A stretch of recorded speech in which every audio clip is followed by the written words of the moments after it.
Mucormycosis आज के दौर में ब्लैक फंगस के नाम से एक नई बीमारी काफी प्रचलन में है। तो म्यूकोरमाइकोसिस एक फंगल इन्फेक्शन है जो म्यूकोरमाइसिटिस से होता है, लेकिन वो रेयर डिसऑर्डर है और अगर इलाज नहीं किया जाए तो वो खतरनाक हो सकता है।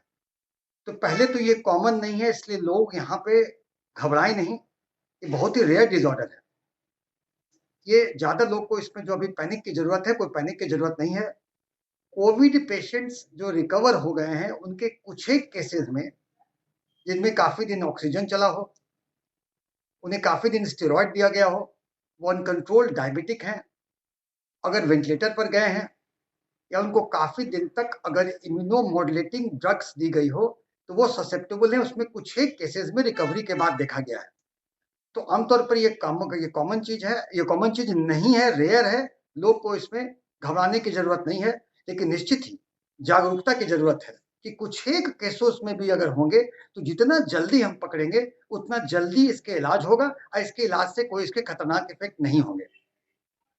तो जो ससेप्टेबल रिस्की केस है उनको अगर ठीक होके आए हैं और इतने रिस्क हाई रिस्क केस हैं, उनको अगर आंखों के आगे दर्द, अगर डिस्कलरेशन, नाक के पास डिस्कलरेशन, अगर फीवर, हेडेक, रेस्पिरेटरी सिम्टम, नाक का ब्लॉकेज और नाक से ब्लडी डिस्चार्ज, ये सब चीजें अगर आए तो सस्पिशन हो सकता है, लेकिन इसका मतलब ये नहीं है कि उन्हें म्यूकोरमाइकोसिस है ही। लेकिन अभी कंट्रोल होने लायक कम एकाध केसेस हैं। हमें लगता है पूरी तरह से हम जाने तो उसमें कंट्रोल किया जा सकता है। तो कंट्रोल कैसे करें?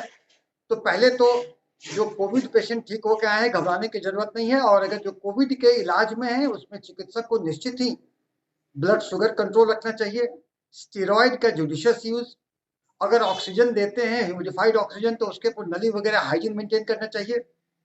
और अगर वो ठीक होकर कोविड पेशेंट आ गए हैं तो निश्चित ही, चूंकि ये जो होता है इसमें हम स्पोर्स नाक के माध्यम से इनहेल करते हैं जो लंग्स में जाता है और वो दिक्कतें करती हैं वो।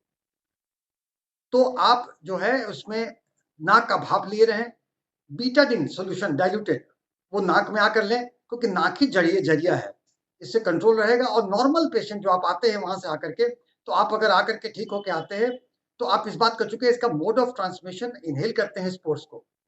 तो आप अगर गार्डन में जाते हैं, खाद को, ये सब चीजों को हाथ से नहीं लगाना, फंगल चीज को हाथ से नहीं लगाना, डस्टी एनवायरनमेंट में है तो मास्क का उपयोग करना, और ये सब चीजों से इससे बचाव पूरी तरह हो सकता है।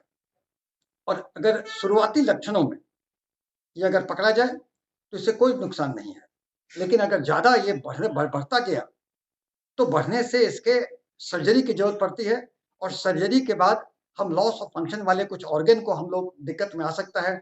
जैसे कि अगर आंखों में ये फैलाव होता है और आंख को कंट्रोल नहीं करेंगे तो आंखों में प्रोप्टोसिस, जिसे कि कहते हैं आंख का बाहर आना, आंखों में लाली, आंखों के अगल बगल काला धब्बापन, आंखों के अगल बगल दर्द, और आंख का जो अंदर में थ्रोम्बोसिस, वेसल्स का थ्रोम्बोसिस जो खतरनाक होता है, वो लॉस ऑफ फंक्शन, आंख की रोशनी भी जा सकती है। ये सब चीजों के पहले जानना है। साइनोसाइटिस के कारण सर दर्द हो सकता है। अगर लंग्स में गया तो अगर तो लंग्स से फीवर, खांसी, शॉर्टनेस ऑफ ब्रेथ यानी दम फूलना, इन सब चीजें इत्यादि आ सकती हैं। उसका फैलाव ब्रेन में भी हो सकता है। तो ब्रेन में अगर जाएगा तो ब्रेन में सर दर्द वगैरह होगा, ब्रेन में अलग दिक्कत, थ्रोम्बोसिस कर सकता है, ब्रेन के अलग फेटल सिम्टम हो सकते हैं।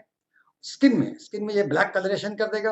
तो इन सब चीजों को आगाह करके जल्दी अगर हम एक टीम एफर्ट के साथ, यानी कि eye specialist, ENT specialist, dental surgeon, neuro surgeon, microbiologist जल्दी डायग्नोज करे। अगर आपको इस पर शक हो तो उसका वो बायोप्सी लेकर उसका उसका केओच टेस्ट कराएं कि उसमें अगर फंगल आता है तो उसका उचित उपचार करें, एंटी फंगल दवाई चलेगी।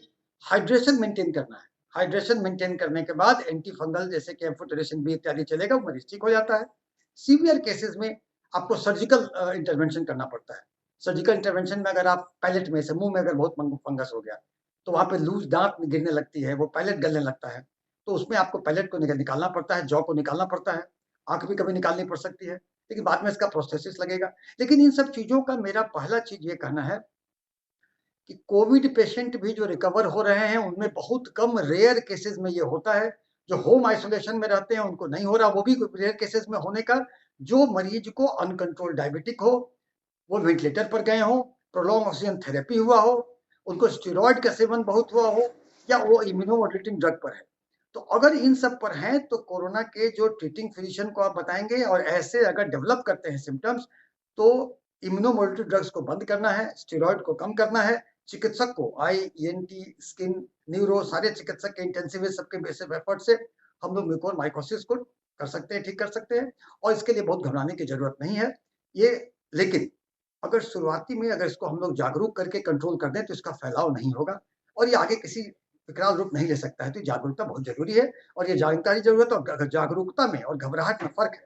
जागरूकता ये है कि बहुत रेयर डिसऑर्डर है, बहुत कुछ एक लोगों में होता है, सबको नहीं होता है, ससेप्टेबल लोगों में होता है और होने पर इसका इलाज संभव है, शुरुआती लक्षणों को पकड़ने से।